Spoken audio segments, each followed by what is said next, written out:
Hey, it's Tom with Kindle Mojo. Today I've got Michael Chase Walker, profile number 3000 on Kindle Mojo. Michael, welcome to Kindle Mojo. Well, thank you for inviting me. And you're coming at us from Santa Fe, New Mexico at the moment. That's correct, yeah. And you are for the most part, a screenwriter. I am? Right. Let's talk about a couple of your projects. First of all, you were the producer of The Last Unicorn, one of the classics. Yeah, So, yeah. Had Mia Farrow, Alan Jeff Arkin. Bridges. Yeah, Jeff Bridges was in it. Christopher Lee. Alan Arkin. Christopher Lee. It was a great cast. I mean, one of my favorites. Back when we had no computers and we were playing this little game called Dungeons and Dragons. Yes, of course.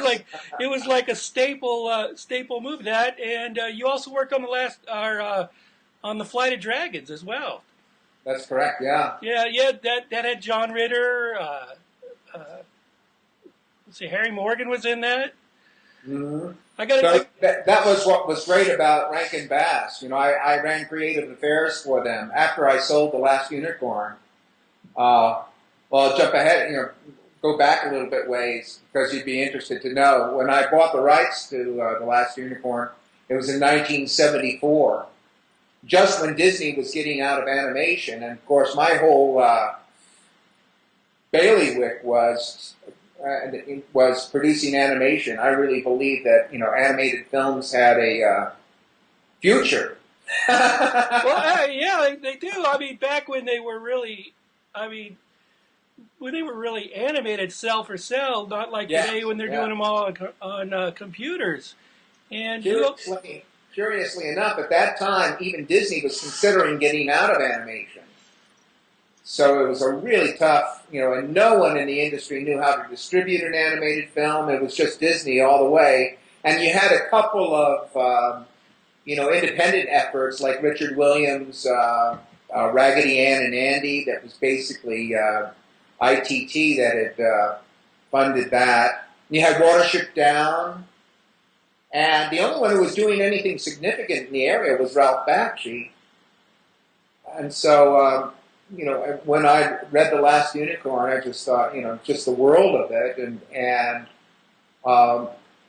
acquired the rights to it after some, a lot of wheeling and dealing behind the scenes on it. But one of the great things about it was when I went out to sell it to Los Angeles, it was immediately brought into Warner Brothers, and they just said, I got their coverage on it, and the quote from it that I'll never forget is, The Last Unicorn, so beats the Lord of the Rings, it's a true classic, and goes on. It was just made me look like a genius. Wow, yeah, that's also when that's based on Peter Beagle's novel, right? Yes, exactly. Okay, yeah. And he actually wrote the screenplay for it. He wrote a beautiful screenplay. Well, let's talk a little bit about screenwriting then. Coming from a novel, an adaptation. What are some of the challenges of adapting a novel into a screenplay? Well, the most significant is you have to literally take, a creation that exists on the page for the reader and kind of mass produce it while keeping all of the important emotions and themes and, intact with it.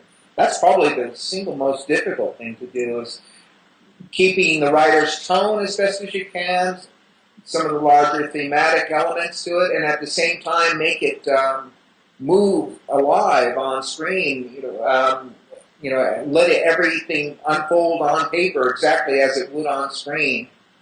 Then the more difficult things would be finding the structure for it, the actual structure that would conform from a novel, where you obviously have a lot more time to develop characters, backstory, and context, and you you have to literally dramatize it. When you go to put it on screen, and you've got to come up with images that reflect those symbolism, its own symbolism that makes sense on film for people who've never read the novel.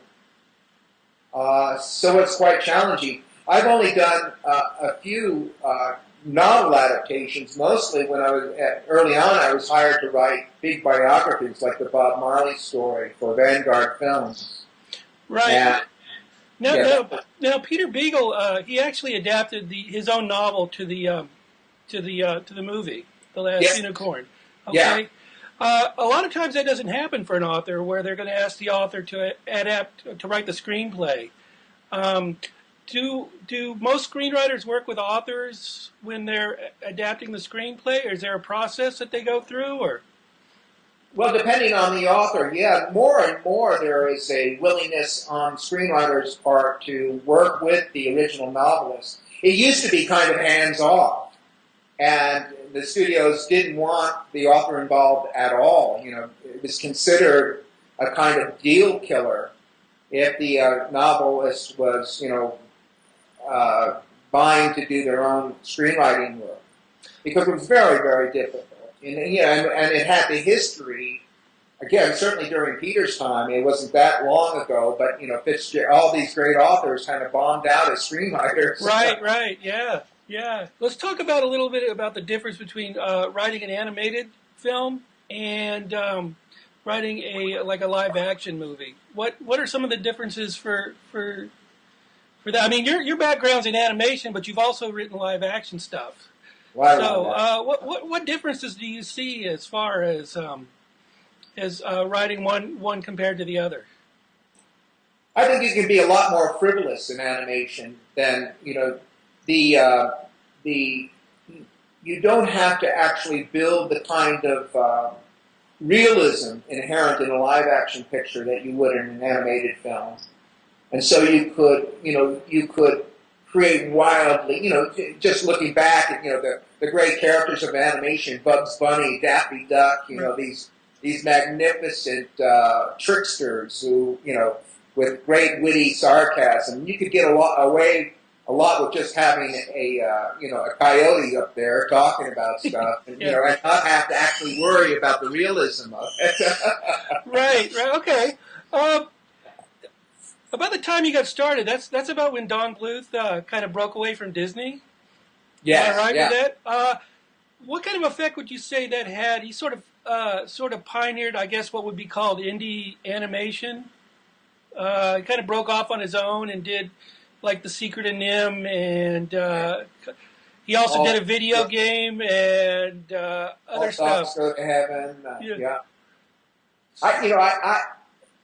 I always considered him Disney light, and especially at a time where I thought, Disney should go in the other direction, in a much more either darker tones, which they were trying to do with the Black Cauldron, or The Last Unicorn. In fact, I got very close to setting up The Last Unicorn there initially with Frank Paris, who was running the studio at that time. But they were still very much in the thrall of the 9 old men, and who decided everything that was to be done in animation. And I think a lot of their own sensibilities were they were not as courageous as Walt was. Walt wasn't afraid to go to the dark side. That's before that was popular. Good, Happy's mother, sure. Right. Snow White, let's cut her heart out. All right. I think that had a great deal to do with why Disney was so. He's a great, great storyteller. Yeah, I think The Last Unicorn had some of those elements too. I mean, you had some really scary stuff in that, like the witch and the Red Bull were just. I mean, when I originally saw this movie, I rented it on video, which was kind of akin to now what's going on today with fiction, which is kind of you had a direct-to-video pipeline back then. I know The Last Unicorn was released to the theaters, but for 2 weeks. Well, yeah, but you had a new venue, which was like VHS which is Yeah. kind of like what KDP is today. Can you speak a little bit about maybe that kind of avenue as far as getting your work out? Well, sadly, with the last unicorn, it was an 8-year quest for me. Not only buying the rights, not only optioning it, but at the time I optioned it, I had to get it away from these evil villains that Peter had somehow found himself, Right? Yeah. and convince his agent, she was a tough cookie, Maggie Field, to give him to this young, whippersnapper in New York, to wrest away the rights from these people who had it for like 7 years. It was Don Quine and Judy Balaban. And they were, sort of classic kind of Hollywood players. When I called them up to convince them that they should actually team up with me or give me the rights, Don Quine does this, I got Freddie Fields, I got David Begelman, I got them all on the phone, what's your offer? And I said, well, God, what an asshole. The last thing I want to do is do business for him. Yeah, and you were a brand new company at the time. I was 20-something, just back from India. Right, and this was your first big major project. Oh, absolutely, yeah. And, and then I found out the old trick, it's not supposed to happen this way. We're all supposed to be able to option these properties and sell them and put them into production. But I never realized that if they want the property and you only have an option on it, well, they'll just wait your ass out and then buy it up. That's how I can't tell you how many screenplays I've written that are sitting on a shelf somewhere. Yeah. But I finally had to invest. I had to buy the rights outright at that time, which was the equivalent of like $200,000 in today's money. And so that was something nobody did. Now I read in your bio that you somehow convinced a bank to give you a loan for that. Yes. Let's talk a little bit about that. I mean, how on earth did you get a bank, even in the 80s, to give you money? You're brand new. Your company. What's the name of your company? Well, at the time it was just Walker Productions, but I had an animation company called Will It Play in Peoria. Right. Yeah. And so, how did you convince the bank to give you a loan to buy? You're an unknown, and you walk in. I assume you just walk into the bank and you put a package together and showed them, what you had. It was quite fortuitous. In fact, what I had done was, and I was in New York, and I was meeting, actually in India, and I was meeting with Ravi Shankar and George Harrison, starting an animation company in India. So I started interviewing a lot of the animation studios, met with all the great animators of that time period. Bob Bleckman, who did all the kind of Alka-Seltzer commercials with the talking bladder, and then Jack Zander, who was the originator of Tom and Jerry, and he had just done Charlotte's Web, I think, as a movie of the week. And he was doing Clairol Herbaliscence. I don't know if you remember, but they were gorgeous, 24 frame a second, real full animation. Laid Sheer Energy was one of the commercials, which I was especially infatuated because it was the first to really use airbrush tones. Anyway, so Jack and I and his son Mark hit it up, and Mark said, "You got to meet this one of the girl who did all the production work for Lake Sheer Energy, beautiful designer, Keita Colton, whose favorite book was The Last Unicorn." And I read it, and I thought not only just of the beauty of the prose and the romance and the unicorn changing into this beautiful princess, and it was exactly what I wanted to do with animation. Let's talk about your book, your screenwriting book. Power Screenwriting. Yeah, we're talking about what are some of the important elements of screenwriting. Now, a lot of people think dialogue is the key, but I kind of disagree. I think you do have to have strong dialogue, but you also have to have a story that's worth telling. So you outlined 12 elements in your screenwriting, in your book. So let's talk a little bit about those. What if someone's just getting ready to sit down and write a screenplay? What process would you recommend? Well, I think it's important to make it very, very clear that you're probably embarking upon one of the most difficult tasks you could ever take on in screenwriting. There are some screenwriters or screenwriting teachers like John Truby say it's much more difficult than actually writing a novel. That it is probably the most difficult form of writing. So I think it's important for beginning screenwriters to know that there is a big difference between their talent, the level, and the process that it's going to take for them to become an accomplished screenwriter. Robert McKee says it's probably 10 years or 10 screenplays, whichever comes first. I've written over 30 of them, and I'm still learning. I think I'm finally getting it down. yeah, I know it is a grueling process. What advice would you give new screenwriters? Someone looking to break into the business. Well, first of all, it's not going to be your first script. You have to really hunker down and settle. You pay attention to your own journey here, because screenwriting is truly one of the most difficult crafts you can possibly choose. And for you to compete, you're going to be competing with people who have mastered it. So you're literally coming in from a novice platform and being pitted against some of the greatest screenwriters of all time, or of our time now. Men and women who have been doing it for years and years and years, bleeding through their forehead, perfecting their craft with 10, 20 screenplays behind them. So just understand that it's a process, it's a beginning. It's not, that you're not going to win the Publishers Clearinghouse sweepstakes, the first time, for the most part.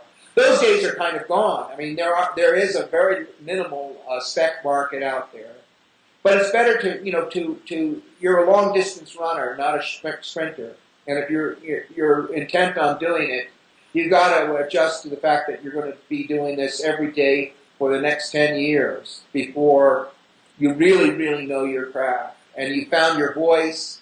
And also, it's natural to kind of experiment with a whole bunch of genres, from live action or animation or comedy to film noir or to science fiction or to fantasy.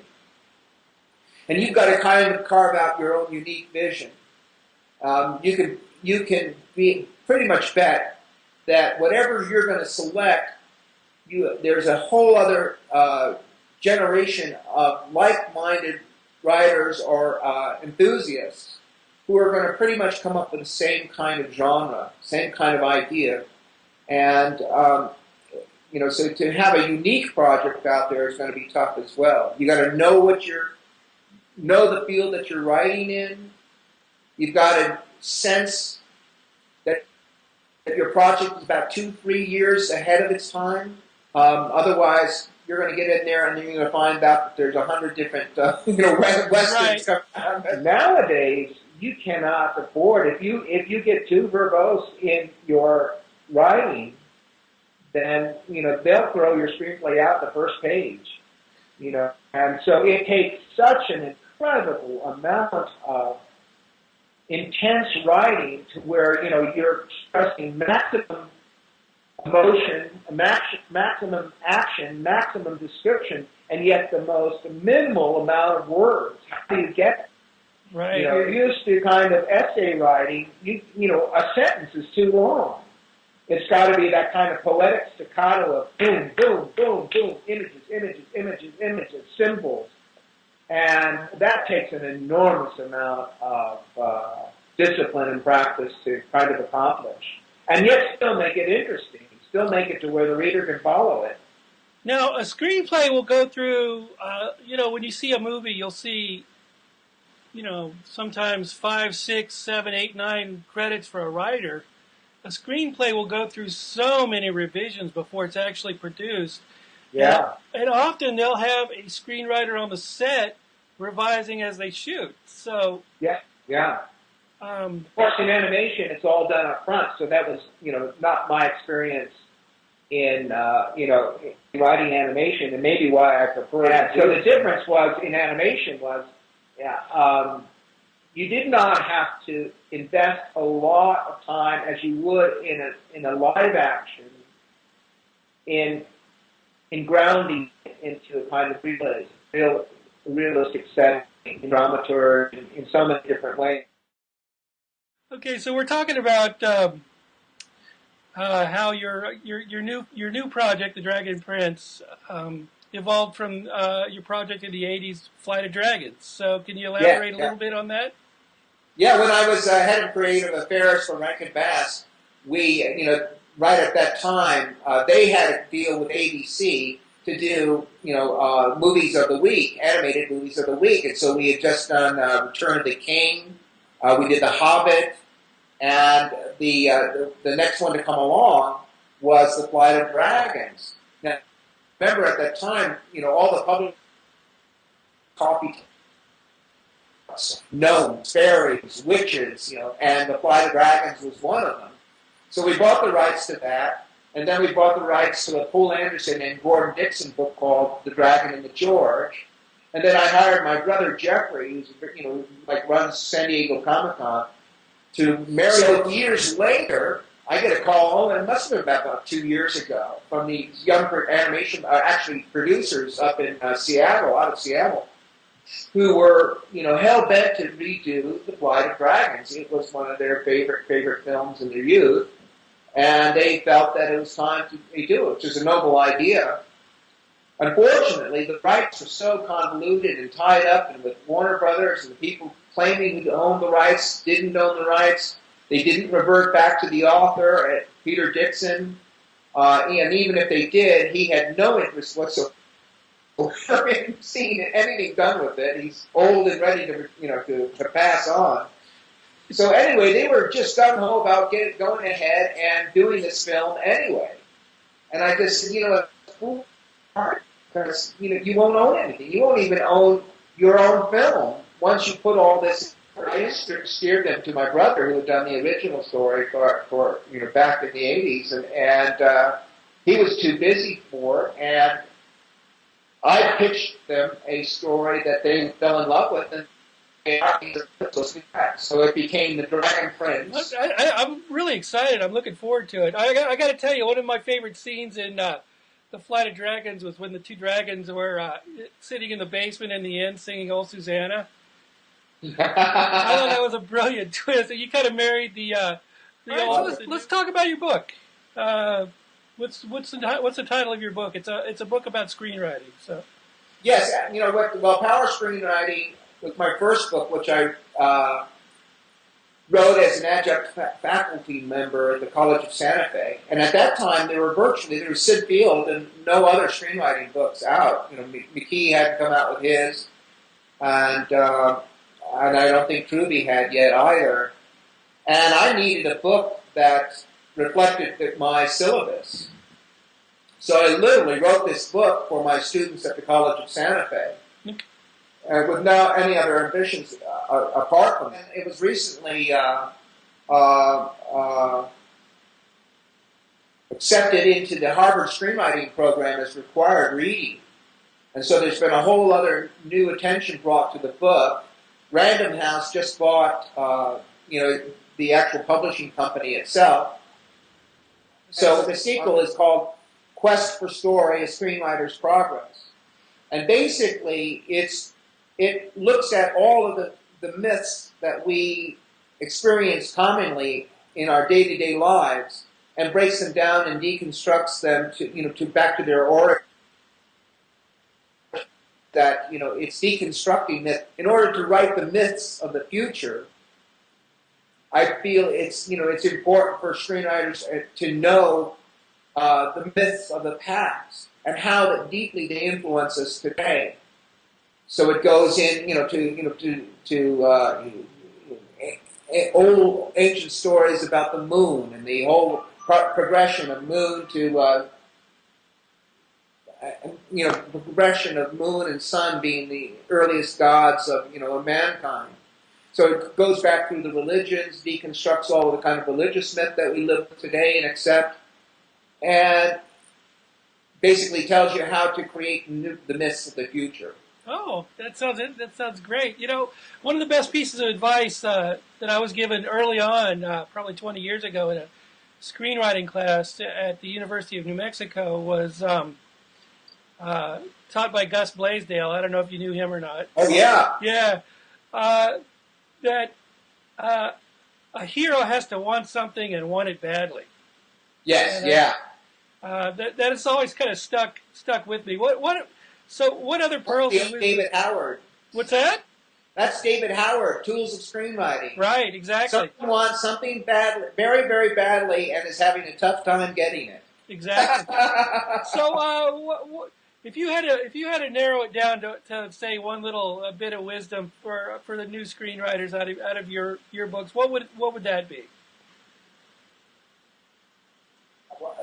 Beyond the ratings in the office and all the glamour of Hollywood, that to understand the essence of story is to actually unravel the very mystery and history of human consciousness. And I think that's important, is that you're going to choose a whole bunch of things, but always be aware that the story is actually writing you as well.